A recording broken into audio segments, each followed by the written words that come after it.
किसी ने बड़े कमाल की बात कही है कि पहाड़ पर चढ़ने वाला व्यक्ति हमेशा झुककर चलता है और उतरने वाला व्यक्ति हमेशा अकड़कर चलता है।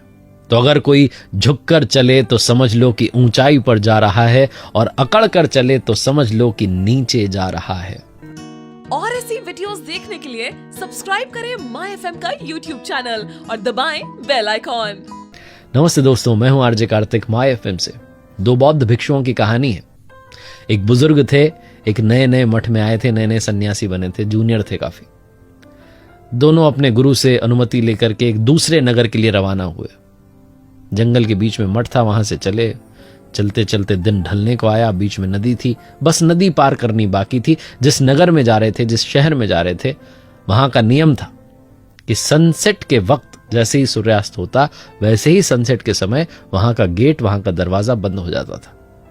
नदी पार करनी थी। इन्होंने नजरें दौड़ाई तो इनको एक नाविक दिखाई दिया, एक मांझी दिखाई दिया। उसको आवाज लगा करके बुलाया और कहा कि हमें नदी पार करा दीजिए, थोड़ा सा जल्दी में है।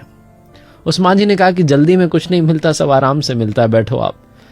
बड़े सुकून में लग रहा था और इन दोनों को बड़ी हड़बड़ाहट थी कि जल्दी चलना है, वो नगर का दरवाजा बंद हो जाएगा, कुछ हो नहीं पाएगा, बाहर रह जाएंगे, इतनी दूर से चलकर आए, सब व्यर्थ हो जाएगा।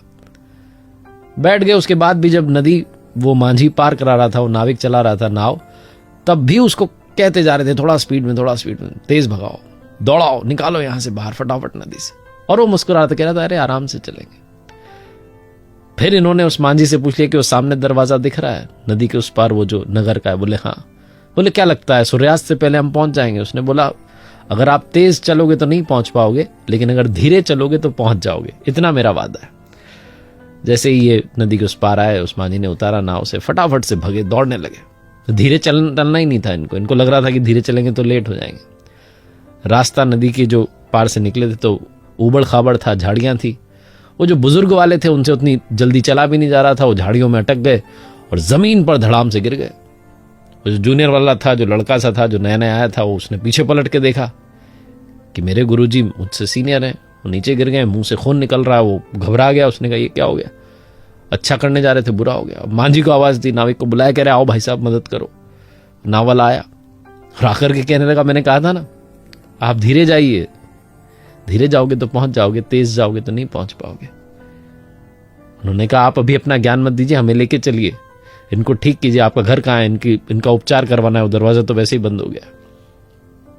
मांझी की छोटी सी झोपड़ी में गए, उसके परिवार ने इनकी देखभाल की और फिर से मांझी ने कहा कि आप बड़े ज्ञानी दिखते हैं, लेकिन मेरे पास भी छोटा सा ज्ञान है कि तेज चलोगे तो नहीं पहुंच पाओगे, धीरे चलोगे तो पहुंच जाओगे। मैं आपको कब से कह रहा था, आपने समझा ही नहीं। मुझे मालूम था कि रास्ता उबड़ खाबड़ है, अगर आप धीरे धीरे भी चलते, आराम से चलते, संभल कर चलते, संतुलन से चलते तो आप पहुंच जाते। आपने जल्दी दिखाई, हड़बड़ाहट दिखाई और उल्टे मुंह गिर गए। ये कहानी उन बौद्ध भिक्षुओं की, उस नाविक की नहीं है, ये आपकी हमारी कहानी है। हम कहीं भी पहुंचना चाहते हैं, बहुत हड़बड़ाहट दिखाते हैं, किसी गोल को अचीव करना चाहते हैं, बहुत जल्दी में वहां पहुंचना चाहते हैं, किसी रिलेशनशिप में होते हैं, बहुत जल्दी में उस रिलेशनशिप के अंजाम तक पहुंचना चाहते हैं। हर चीज हमें जल्दी में चाहिए होती है और आज के जमाने में भाग रहे हैं, दौड़ रहे हैं, धीरे चलना भूल चुके हैं। धीरे चलोगे तो वाकई में पहुंच जाओगे, संतुलन बना के चलोगे तो खुशी के साथ अपना रास्ता तय कर लोगे। एक बार फिर से वही बात जो अक्सर आपसे कहता हूं, ऊपर वाले के आशीर्वाद, अपनी मेहनत और अपनों के प्यार के साथ कर दिखाओ कुछ ऐसा कि दुनिया करना चाहे आपके जैसा।